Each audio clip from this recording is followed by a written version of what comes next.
오늘은 통곡과 함성으로 드리는 감사, 통곡과 함성으로 드리는 감사라는 제목으로 하나님 말씀 전하도록 하겠습니다.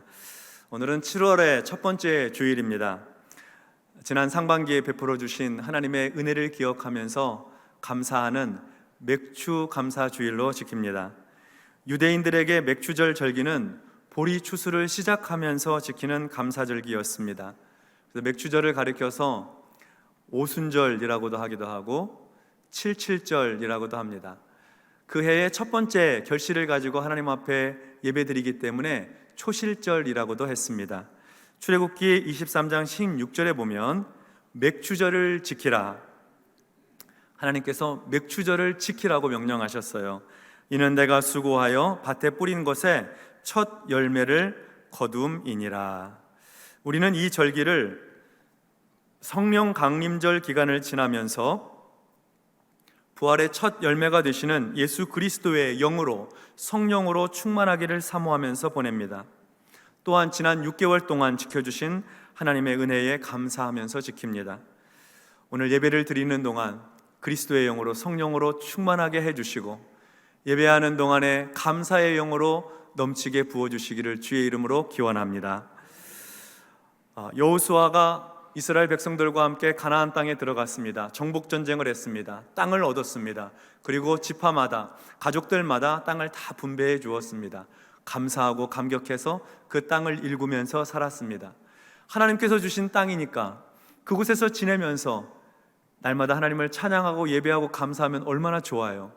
그런데 600년, 700년의 시간이 흐르는 동안에 하나님 예배하는 것은 점점 소홀해지고 땅 일구는 데만 정신이 팔려서 땅을 잘 일구고 농사 잘 지으려면 가나안의 신을 섬겨야 된다더라. 바알 신을 섬기고 아세라 목상을 섬기고 하늘의 1월 성신을 섬기면서 하나님 섬기는 것을 점점 더 멀리하였습니다. 우상 숭배에는 골몰하고 열심내고 집중하고요. 그래서 하나님께서 선지자들을 보내셔서 이스라엘 백성들이 다시 하나님께로 돌아오라고 자꾸 말씀하세요. 죄를 회개하고 돌아오면, 우상 숭배를 멀리하고 돌아오면 받아주시겠다고, 용서해 주시겠다고 여러 차례 수십 년, 수백 년을 거쳐서 선지자를 통해 말씀을 하셨습니다. 그런데도 이스라엘 백성들이 듣지 않는 거예요. 더 많이 수확하고 더 많이 얻으려면 바알 신을 섬겨야지, 아세라 신을 섬겨야지, 그렇게 우상 숭배에 더 빠져갔습니다. 그래서 하나님께서는 이스라엘의 그 타락한 신앙을 더 두고 볼 수 없으셔서 심판하시고 징계하시기로 작정을 하십니다. 그래서 마침내 북이스라엘은 잔인한 아수르에게 멸망을 당하고 남유다는 바벨론에게 멸망당하고 예루살렘 성벽은 다 무너지고 성전은 불에 타고 회파되고, 그래서 이스라엘이 완전히 멸망하게 되었습니다. 유다의 백성들은 바벨론의 포로로 끌려갔습니다. 하나님께 돌아와야 되는데 돌아오지 않고 자기 마음대로 하고 살다가 우상 숭배하다가 탐욕을 채우고 자기 욕심을 채우고 불의를 행하고 어려운 이웃을 압제하고 탄압하고 그러는 가운데 하나님의 징계와 책망을 받고 뿔뿔이 다 흩어진 것입니다. 그래도 한 가지 신락 같은 희망은 하나님께서 예레미야 선지자를 통해서 70년이 차면 다시 고토로 유대 땅으로 돌아오게 해주겠다는 약속이었습니다. 바벨론 왕조가 끝났습니다. 그 뒤에는 메대 왕조가 일어섰는데 그 왕조도 끝났습니다. 그리고 바사 왕조, 요즘 말로 하면 페르시아 왕조가 들어서게 되었는데 그 사이에 70년 세월이 흘렀습니다. 70년 동안 바벨론에서 이스라엘 백성들 뭐 했을까요? 포로로 살면서 우리가 하나님을 버리고 우상을 숭배하고 살았구나, 하나님께로 돌아가야지, 하나님을 섬겨야지, 믿음을 회복해야지, 하나님을 예배해야지, 그러면서 회개하면서 주께로 돌아오는 일들이 많이 있었습니다. 그리고 70년이 차게 되자 하나님께서는 바사왕 고레스의 마음을 감동시키셔서 그가 다스리는 온 나라에 조서를 내리게 합니다. 에스라 1장 2절부터 4절의 말씀입니다. 바사왕 고레스는 말하노니 하늘의 하나님 여호와께서 세상 모든 나라를 내게 주셨고 나에게 명령하사 유다 예루살렘의 성전을 건축하라, 예루살렘의 성전을 건축하라 하셨나니 이스라엘의 하나님은 참 신이시라. 너희 중에 그의 백성된 자는 다 유다 예루살렘으로 올라가서 이스라엘의 하나님 여호와의 성전을 건축하라, 여호와의 성전을 건축하라. 그는 예루살렘에 계신 하나님이시라. 그 남아있는 백성이 어느 곳에 머물러 살든지 그곳 사람들이 마땅히 은과 금과 그 밖의 물건과 짐승으로 도와주고 그 외에도 예루살렘에 세울 하나님의 성전을 위하여 예물을 기쁘게 드릴지니라 하였더라. 아멘. 바사왕 고레스가 예루살렘 성전을 건축하라고 명령을 내린 것입니다. 바사왕 고레스는 이스라엘 왕이 아닙니다. 이방인의 왕입니다. 그런데 하나님께서는 이방인의 왕의 마음을 감동시키셔서 이스라엘 백성들을 다시 예루살렘으로 되돌려 보내 하나님의 성전을 건축하게 하시는 겁니다. 위대하신 하나님의 놀라운 역사죠. 그래서 유다와 베냐민 족장들과 제사장들과 레위 사람들, 그리고 그 마음이 하나님께 감동된 사람들이 다 일어나서 바벨론 곳곳에서 일어나서 다시 유대 땅으로 돌아가 하나님의 성전을 건축하기 위해 이주하기 시작합니다. 성경에 보니까 그 인원이 42,366명이라고 기록하고 있습니다. 그 외에도 남종과 여종, 노래하는 남녀, 말과 노새와 낙타와 나귀 수천 마리를 끌고 예루살렘을 향해 이주하였습니다. 1200km가 넘는 거리입니다. 광야의 거친 길을 가야 합니다. 힘들었겠죠. 고생 많이 했을 겁니다. 그런데도 이주하는 사람들의 마음속에는 기쁨이 있고 기대와 소망이 있습니다. 다시 고토로 돌아가서 하나님의 성전을 건축하고 그 안에 함께 모여 하나님을 찬송하고 예배할 일을 생각하니까 마음이 뜨거운 거예요. 그래서 그게 먼 길인 줄도 모르고 거친 길인 줄도 모르고 그 길을 달려가는 거죠. 예루살렘에 도착한 후에 어떤 족장들은 성전 재건을 위해서 많은 예물을 드려서 성전 건축을 준비하였습니다. 예루살렘 인근에 도착을 하긴 했지만 자기들 살 곳이 필요해서 집도 짓고 그리고 우리도 짓고 그리고 삶의 터전들을 가꾸면서 시간을 좀 보내느라고 바로 성전 건축을 하지 못했습니다. 1년이 지나고 2년째가 되었을 때 그때 사람들이 함께 모여서 성전 건축에 대한 이야기를 시작합니다. 오늘 본문 8절과 9절의 말씀 보겠습니다. 예루살렘에 있는 하나님의 성전에 이른 지 2년 둘째 달에 스알디엘의 아들 스룹바벨과 요사닥의 아들 예수아와 다른 형제 제사장들과 레위 사람들과 무릇 사로잡혔다가 예루살렘에 돌아온 자들이 공사를 시작하고 20세 이상의 레위 사람들을 세워 성전의 여호와의 성전 공사를 감독하게 하매 이에 예수아와 그의 아들들과 그의 형제들과 간미엘과 그의 아들들과 유다 자손과 헤나다 자손과 그의 형제 레위 사람들이 일제히 일어나 하나님의 성전 일꾼들을 감독하니라. 아멘. 이 말씀을 기록하고 있는 성경 기자는 성전 공사를 위해 헌신한 사람들의 이름을 일일이 거명하고 있습니다. 한 사람 한 사람 말하면서 누구와 그의 형제와 그의 아들들과 누구와 그의 후손들이 일어나서 성전 공사를 시작하니라. 사람들의 이름을 일일이 호명하고 있습니다. 그들 자신에게도 명예로운 일이고 성전을 재건하는 일이 그 후손들에게도 영광스러운 일이기 때문에 그 사람들의 이름을, 성전 재건에 참여한 사람들의 이름을 일일이 거명하고 있는 것이죠. 더 중요한 것은 하나님께서 성전 재건을 위해서 그 먼 땅에서 이주해 와서 자신들의 삶과 자신들의 시간과 자신들의 능력을 바쳐서 헌신한 사람들의 이름을 우리 하나님께서 다 기억하고 계신다는 사실입니다. 성전을 재건하는 일은 이스라엘 백성들에게 매우 중요한 일이었습니다. 특별히 두 가지 의미에서 성전 재건의 의미가 이스라엘에게 있었는데요. 첫 번째는 이스라엘이 패망하고 바벨론으로 끌려가서 70년 동안 지내는 동안에 이스라엘 백성들의 마음속에는 한 가지 질문이 있었습니다. 나는 누구인가? 우리는 누구인가? 하는 질문입니다. 바벨론으로 돌아와서 성전을 재건하고 있는 사람들의 마음속에 같은 질문이 있습니다. 우리는 누구인가? 우리는 누구인가 하는 질문에 대한 대답을 어디서 찾냐면 성전을 재건하면서 그 성전 가운데 계시고 우리의 예배를 받으시는 하나님의 백성이다. 우리는 누구인가? 예배를 받으시는 하나님의 백성이다. 하나님의 선민이다. 하나님 나라의 일꾼들이다. 하나님의 자녀다 하는 자기 정체성을 확인하는 겁니다. 성전을 재건하면서 자기 정체성을 확인할 수 있었던 것이죠. 두 번째 중요한 의미가 있는데, 바벨론에서 포로로 살면서 바벨론 문화에 젖어가며 살았습니다.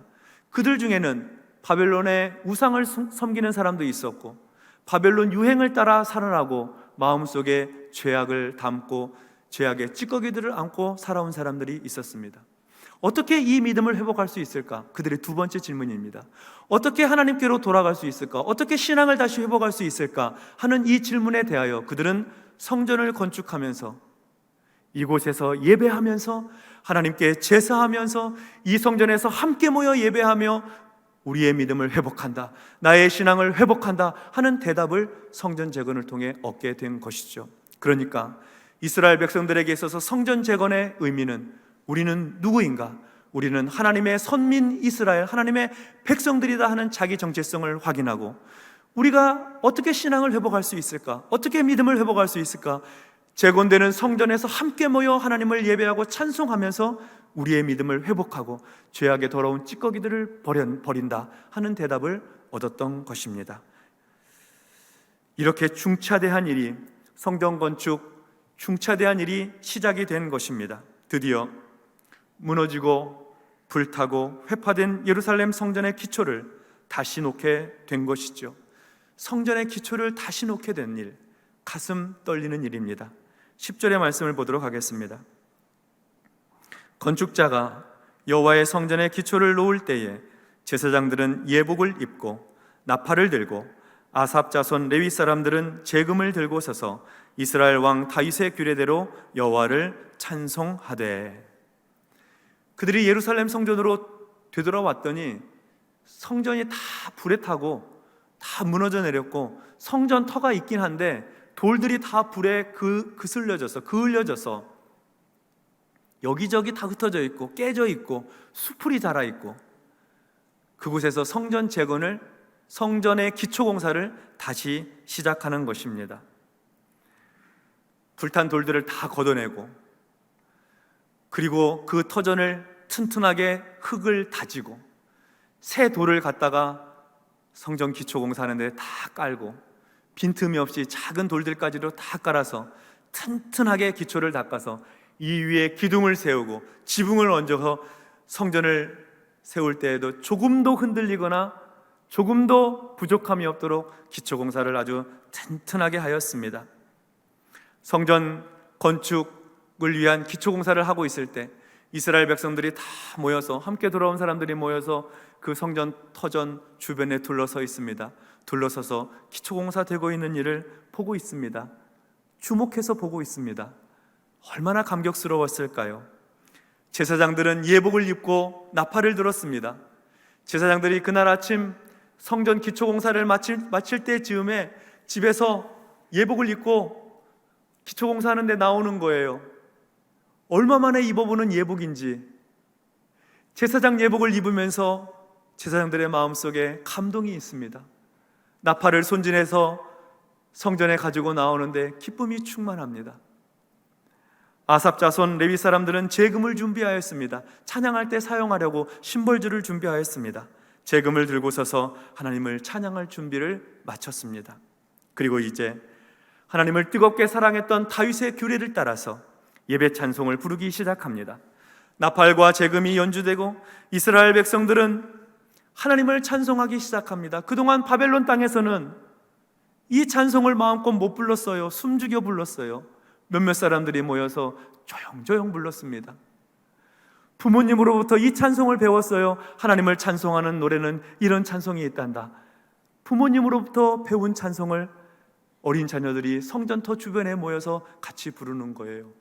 빛나고 높은 보좌와 그 위에 앉으신, 함께 모여 마음껏 주의 이름을 찬송하는 겁니다.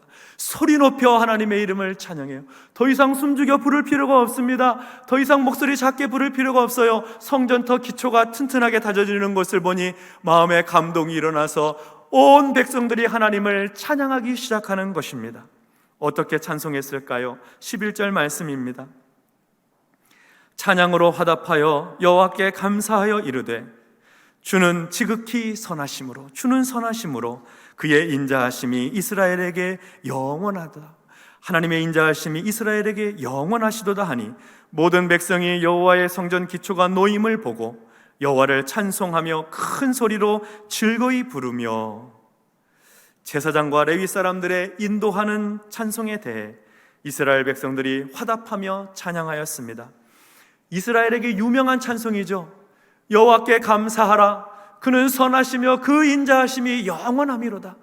여호와께 감사하라. 그는 선하시며 그 인자하심이 영원함이로다. 모든 백성이 여호와의 성전의 기초가 놓임을 보고 여호와를 찬송하며 큰 소리로 즐거이 불렀습니다. 가장 행복한 찬송, 은혜의 찬송을 부르는 것이죠. 예루살렘 성전의 기초가 놓임을 보고 찬양을 드리는 이 찬양 소리의 하이라이트가 펼쳐집니다. 12절과 13절의 말씀입니다. 이 말씀을 우리 같이 합독하도록 하겠습니다. 시작.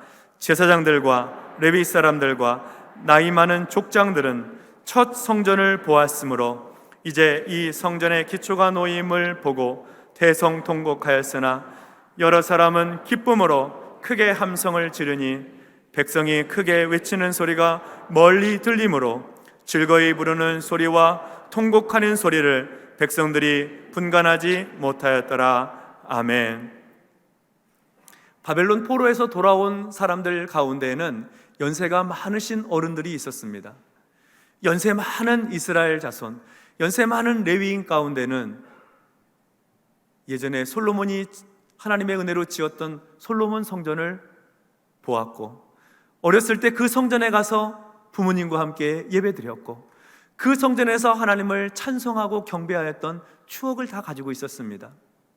하나님께 범죄하여서 그 성이, 그 예루살렘 성전이 불에 타고 허물어지는 것도 보았습니다. 바벨론의 포로로 끌려가서 살다가 돌아와서 이제 그 성전 기초를 놓는데 옛날 성전이 생각이 나는 거예요.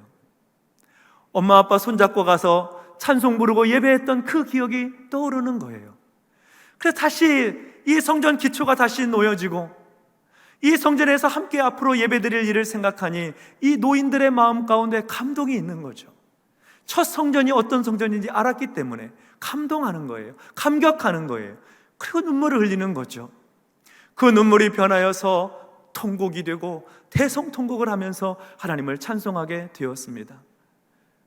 감회가 새로우니까 그 옛날 하나님 앞에 범죄했던 우리 조상들의 죄를, 우리의 죄를 하나님 용서해 주십시오. 우리 죄 때문에 성전이 파괴되었습니다. 이제 다시는 하나님 앞에서 돌아서지 않고 하나님만 섬기겠습니다는 회개와 결단이 그 통곡 속에는 묻어 있는 것 아니겠습니까?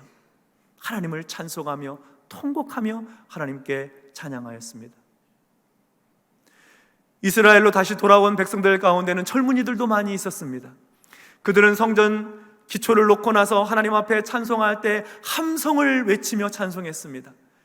그들이 와서 성전을 재건하고 성전 기초를 놓고 재건한다는 의미 속에는 성전을 재건하면서 이스라엘 나라도 재건한다는 의미가 포함되어 있었기 때문입니다. 이스라엘이 하나의 국가로서, 독립된 국가로서 재건된다는 의미가 있었기 때문에 이 젊은이들의 마음속에는 기대와 소망이 가득하고 감격스러웠던 것이죠. 큰 함성으로 하나님, 우리가 이제 드디어 독립국가가 되었습니다. 한 나라로서, 여호와 하나님의 나라로서 든든히 세워가겠습니다 하는 다짐이 그들 안에 있어서 함성을 지르며 하나님을 찬송했던 것입니다.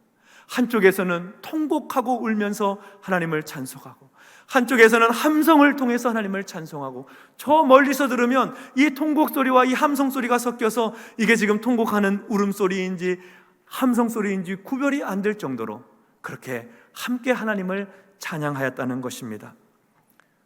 성전 기초가 놓인 바로 그날 이스라엘 백성들은 마음에 하나님의 은혜로 충만하여서 하나님을 이렇게 마음껏 찬송하고 영광 돌렸던 것이죠. 하나님을 떠나 살았던 삶에서 돌아서서 무너진 신앙생활에서 돌이켜서 다시 보배로운 하나님의 백성으로 회복되는 가장 빛나는 사건이 그날 있었던 것입니다. 성도 여러분, 오늘 우리는 상반기 동안 베푸신 하나님의 은혜를 기억하면서 감사절기를 지키고 있습니다. 어떤 은혜가 있었을까요? 돌아보면 지난 6개월 동안 여러 가지 중요한 감사의 제목들이 있었습니다. 코로나의 상황이 좀 많이 누그러지면서 대면 예배를 다시 활발하게 시작할 수 있었고, 오미크론의 영향으로 인해서 잠깐 주춤하긴 했습니다만 우리 교회는 5월과 6월을 지나면서 다시 성전에 모여 대면 예배를 하나님 앞에 드리게 되었습니다. 얼마나 감사한지 모르겠습니다. 성도님들이 열심으로 하나님의 전을 찾아서 하나님을 찬송하고 하나님을 예배하고 하나님께 영광 돌릴 수 있는 것, 지난 상반기 동안에 있었던 감사 중에 최고의 감사는 같이 모여 예배드리게 된 감사입니다. 성도님들이 함께 모여 예배하는데 어른들도 한 80% 이상은 예배가 회복된 것 같아요. 참석하는 인원 기준으로요. 우리 자녀들도 한 80% 이상 회복된 것 같습니다.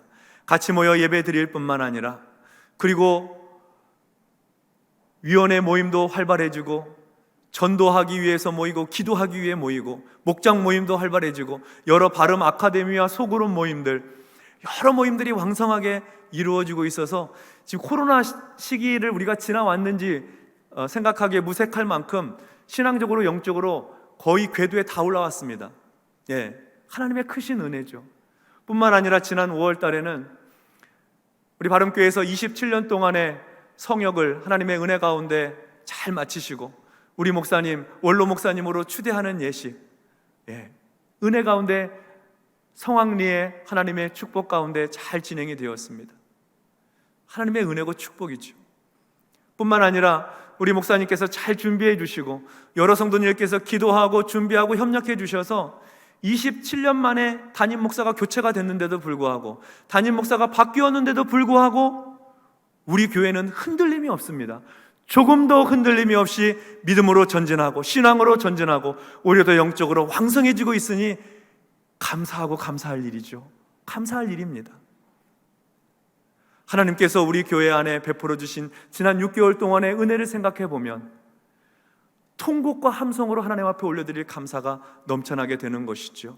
하반기에는 더 큰 은혜와 부흥의 역사를 허락해 주셔서 100%를 넘어서고 부흥의 길로 하나님께서 전진할 수 있도록 은혜 베풀어 주실 줄로 믿습니다. 공동체적인 감사의 제목만 있겠습니까? 우리 개인에게도 베풀어 주신 하나님의 은혜가 있지 않습니까? 하나님께서 도우셔서 지난 상반기 동안에도 어려움 중에도 여기까지 인도해 주신 하나님의 축복이 있습니다. 새로운 일들을 시작하게 하시고, 새로운 사업을 시작하게 하시고, 새로 공부하게 하시고, 새로운 일터에서 직장생활 시작하게 해주시고, 결혼하게 해주시고, 새 생명 얻게 해주시고, 여러 가지 새롭게 새 집을 허락해 주시고, 새로운 일들을 하나님께서 우리에게 허락해 주셨습니다. 새로운 일 시작하게 해주신 것도 감사한 일이고, 아니 목사님 이제 막 시작한 일이에요, 뭐 결실한 것도 없고 뭐 잘 되는 일도 없고 좀 두고 봐야 됩니다. 그래도 감사해야 됩니까? 그럼요, 감사해야 되죠. 시작할 수 있는 것이 감사하고 기초 놓을 수 있는 것이 감사한 일입니다. 하나님께서 시작하게 해주셨으면 기둥도 세우게 해주시고 지붕도 세우게 해주시고 결실하게 하시고 성공시켜 주시고 충만한 은혜로 축복해 주실 것입니다. 그러니까 시작하셨으면 감사하는 거죠. 하나님의 은혜를 기대하고 감사 찬송하며 통곡과 눈물로 하나님 앞에 올려드리는 것입니다. 지난 상반기에도 베풀어 주신 하나님의 은혜가 올 하반기에도 더욱 충만하게 임하셔서 가정과 직장과 일터와 자녀들에게도 축복이 될 뿐만 아니라 우리 교회 안에서도, 사랑하는 성도들의 신앙생활 안에서도, 온라인으로 예배드리는 성도들의 삶에서도 하나님의 풍성하신 은혜와 복이 넘치게 임하시기를 주의 이름으로 축원합니다. 아멘. 기도하겠습니다.